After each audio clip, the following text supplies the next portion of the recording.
और ऐसा कुछ नहीं है जो कि महाकाल का नहीं है, लेकिन कोशिश करने का जो एक मजा है वो तो हमें पता है। हाँ, आप वो उंगलियां ठीक से इस्तेमाल कीजिए। पर्दा बदल गया है मेरा। तो अब तो कुछ दिन हो गए, थोड़ा सा जो मेरी सोच है समय की कुछ घटनाओं को लेकर, और जब उनकी इच्छा होगी तो कुछ भी होगा। Bihari Bhaukal 000 for the last time. Hey hi hello सलाम नमस्ते दुआ, मैं हूं Vibhas and welcome to Bihari Bhaukal 000 for the last time. क्योंकि बिहारी भौकाल हो चुका है महाकाल का भौकाल। सो वेलकम टू महाकाल का भौकाल। तो अब तो कुछ दिन हो गए इस बीच में, जहां ब्रह्मांड की शुरुआत से मैंने शुरुआत की थी, थोड़ी सी ये जो फ्रीक्वेंसी है इसकी बात की थी। उसके बाद भूत भगवान, कुछ सामाजिक मुद्दे, कुछ राजनीतिक बातें, और शॉर्ट्स के थ्रू थोड़ी बहुत कॉमेडी करने की कोशिश, थोड़ा सा जो मेरी सोच है समय की कुछ घटनाओं को लेकर, ये सारी चीजें आई। और अब यहाँ पे it's like getting from brown to black, literally too. पर्दा बदल गया है मेरा, लेकिन माइक नहीं बदला है। वजह आप लोग हैं।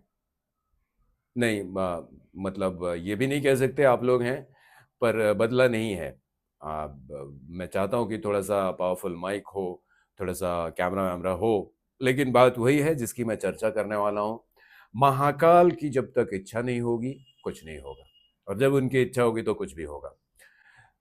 तो अब इसमें सवाल है कि हम लोग क्या कर सकते हैं, फिर हम क्यों हैं, हमारा काम क्या है। हमारा काम यही है कि इस फ्रीक्वेंसी में जो इकट्ठा किया है उसे धीरे धीरे आगे बढ़ाकर यूनिवर्सल फ्रीक्वेंसी से मिला देना है। बात थोड़ी सी अजीब है, शायद लगे कि दूसरी दुनिया की है, लेकिन मकसद यही है। ये जो बात लगती दूसरी दुनिया की है, असल में ये दूसरी दुनिया की है नहीं। ये जो बात है बहुत ही असल दुनिया जो है उससे भी असल है। I mean, in this virtual world looking for something really solid is a bit of the track thing. But हमारा काम है कोशिश करना, ये हमने शुरू से सुना है। अब इसमें सच्चाई कितनी है पता नहीं, लेकिन कोशिश करने का जो एक मजा है वो तो हमें पता है। तो महाकाल के भौकाल के माध्यम से कोशिश यही है कि चीजें जो हैं वो अपने असली रूप में आएं, और उसके लिए भले ही किसी भी तरह का रास्ता पकड़ना हो, किसी भी तरह की आजमाइश करनी हो, वो करनी होगी। थोड़ा सा रिस्की है, लेकिन रिस्क लिए बगैर जिंदगी में होता क्या है। आखिर हम लोगों ने पैदा होने का रिस्क तो लिया ही था जाने अनजाने, और उसके बाद जीने का भी रिस्क ले रहे हैं। तो life is a risk 24/7, every second. But still life goes on.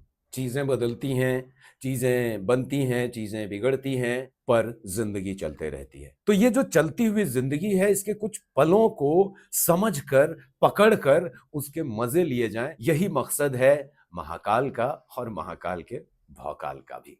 अब अगर भौकाल शब्द पे थोड़ी चर्चा करें, क्योंकि यहीं पर थोड़ा सा मैं सोचने पर मजबूर हुआ, क्योंकि भौकाल शब्द मैंने जब पहली बार सुना तो बहुत ही मजेदार वे में, या यूं कहें कि बहुत ही हल्के में लिया, लेकिन भौकाल के मायने बहुत बड़े हैं। एक हमारे ही दर्शक हैं, उन्होंने कहा कि कुछ दशक पहले जो है ना, बिहार में भौकाल की शुरुआत हुई थी। कुछ जो माओवादी तत्व थे, जो कुछ जातिवादी सेनाएं बनी हुई थी। एक दौर था बिहार में जब इन सब के बीच में आपसी लड़ाई चलते रहती थी, फॉरवर्ड बैकवर्ड। कभी ये उसके गांव में घुस गए, बहुत बड़ा नरसंहार हुआ, फिर उन्होंने बदला लिया। तो इस चीज को उन्होंने शायद नाम दिया था भौकाल। लेकिन भौकाल का इतना छोटा मतलब नहीं हो सकता, और भौकाल को इतने नकारात्मक तरीके से इस्तेमाल भी नहीं किया जा सकता, और खास करके अगर वो भौकाल महाकाल का हो। और ऐसा कुछ नहीं है जो कि महाकाल का नहीं है, या महाकाल में नहीं है, या महाकाल में जाकर मिलने वाला नहीं है। तो फिर भौकाल भी महाकाल का ही है। अब भौकाल के मायने विस्तृत हैं। कोई घटना, कोई समय जब बहुत बड़े स्तर पर प्रभावित करती है, तो उसे भौकाल कहा जा सकता है।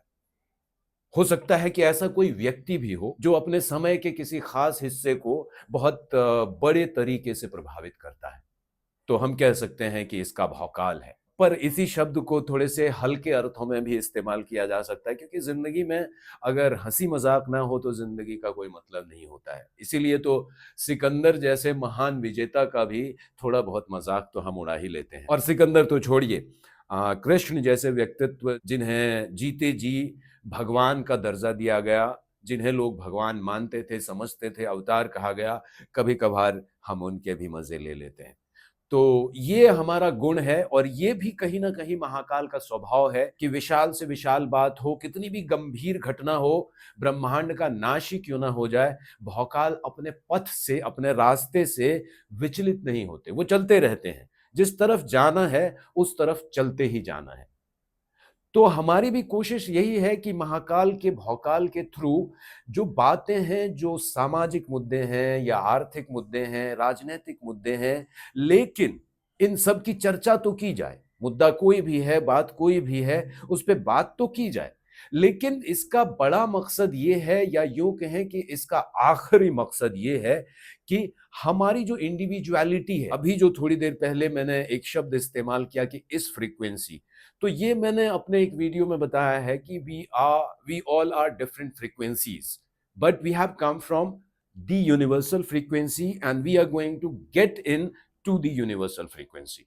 पर अगर ऐसा हो जाए कि हम डे टू डे लाइफ में अपने, हमारी जो रोजमर्रा की जिंदगी है, अगर उसमें हम इस चीज को समझ सकें, ये जो यूनिवर्सल फ्रीक्वेंसी है, और इस इंडिविजुअल फ्रीक्वेंसी को यूनिवर्सल फ्रीक्वेंसी के आसपास पहुंचा सकें या उस तरफ मोड़ सकें, हमारा काम इतना ही है कि हम मोड़ सकते हैं।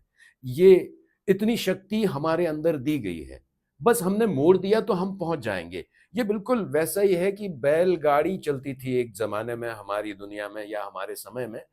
तो बैलगाड़ी का ऐसा होता था कि जब उसे अपने गांव से, अपने घर से कहीं दूर जाना है, किसी बाजार में जाना है, किसी दूसरे शहर में जाना है, जाते हुए बैलों की रफ्तार कम होती थी, क्योंकि वो घर से दूर जा रहे होते थे। तो उसे लगातार जो है एक बंदा, एक आदमी उसको चलाता रहता था कि इधर चलना है, उधर चलना है, कभी छड़ी लगा दी। बैल को एक्चुअली रेगुलेट करना पड़ता था। लेकिन जब वापसी होती थी तो बैल जो है ना, वो अपने आप उसे पता होता था कि घर का रास्ता कौन सा है, और शायद उत्साह भी होता था। तो बिना रास्ता भूले और बहुत ही तेज रफ्तार से वो घर पहुंच जाया करता था। तो उसी तरह से एक बार अगर इंडिविजुअल फ्रीक्वेंसी मुड़ गई घर की तरफ, यूनिवर्सल फ्रीक्वेंसी की तरफ, तो वो अपने आप पहुंच जाएगी।